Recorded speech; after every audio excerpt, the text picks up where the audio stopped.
Have you ever had a class project that frustrated you because you weren't sure what its criteria were? Or have you ever done bucket loads of busy work without really understanding what it is they were supposed to teach you? Or even worse, have you ever sat down to study for a final exam only to realize that you have no idea what information your professor expects you to know? These are all examples of poor teacher clarity. As aspiring teachers, it's imperative that college education majors understand the importance and implementation of proper teacher clarity in the everyday classroom. According to the analyst Frank Fendick, teacher clarity is defined as organization, explanation, examples and guided practice, and assessment of student learning, such that the clarity of speech was a prerequisite of teacher clarity.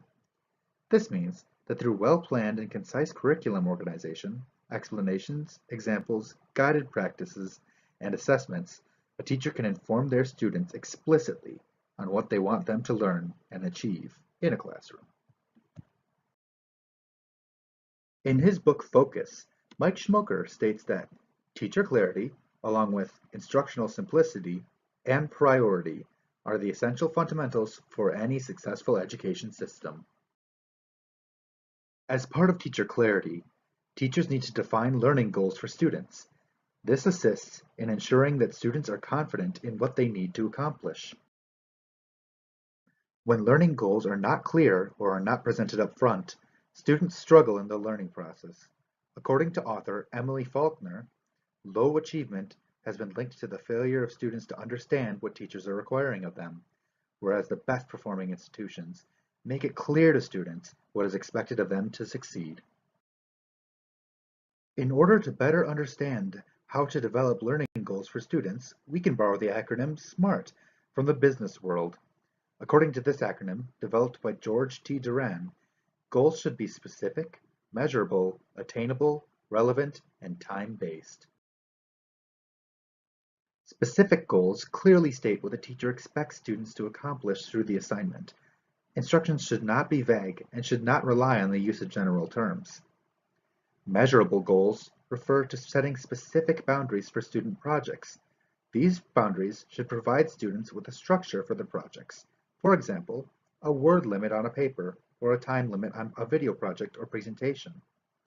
Attainable goals take into account the amount of time students have to complete a project as well as the availability of resources. These goals should relate to the content area and should be within the student's ability. Relevant goals should be directly in line with what students are already learning. These goals should reinforce the primary focus of the learned content area. Time-based or time-bound goals take into consideration the overall course and how its timing will affect students. For larger projects, teachers will want to check on student progress periodically to ensure that work is being completed in a timely manner. In a similar fashion, success criteria is an important aspect of teacher clarity. It includes the goals, so students know what is expected of them. Success criteria are defined in several different ways. One definition is that they are discussed and agreed upon in collaboration with the students and are used to determine to what degree a learning goal has been achieved. Success criteria are also referred to as I can statements that specifically outline what the students need to do in order to achieve their learning goal.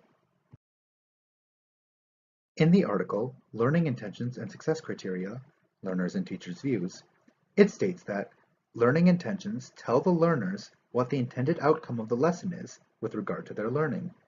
Success criteria provide examples of their expected performance as a result of the lesson, closing the gap between learners' previous knowledge and their developing understanding. In simpler terms, learning intentions are the goals and outcomes, whereas success criteria themselves are the expected performances that result from the lesson. Also, students use success criteria to make judgments about the quality of their performances. Here is an example of a list of success criteria. Students could refer to this list to assess their comprehension of the reading. While they're reading, they want to make sure that they can make connections with what they already know, that they can make predictions. They want to ask themselves what are the most important ideas, ask questions in general, create pictures in their minds, infer by making conclusions about the text, author, or characters, sort through new information and ideas, reread to gain understanding, and know their purpose for reading the material. In continuation of the previous example, students can be thinking about these criteria while they're responding to questions based upon their reading. When they respond to these questions, they should read the questions carefully to make sure that they understand them, start their answers by pulling key ideas from the questions, give answers that address the main idea of each of the questions, justify their opinions by providing evidence from the text, explain how the evidence answers the questions, and reread their answers to make sure that they make sense and answer each question. In conclusion, we hope this video has helped inform you on the importance and implementation of proper teacher clarity. We hope that you will use this knowledge to create a positive classroom atmosphere that communicates goals, expectations, and information in a clear, concise, and simple way. We wish you the best of luck as you seek to master the skill of teacher clarity.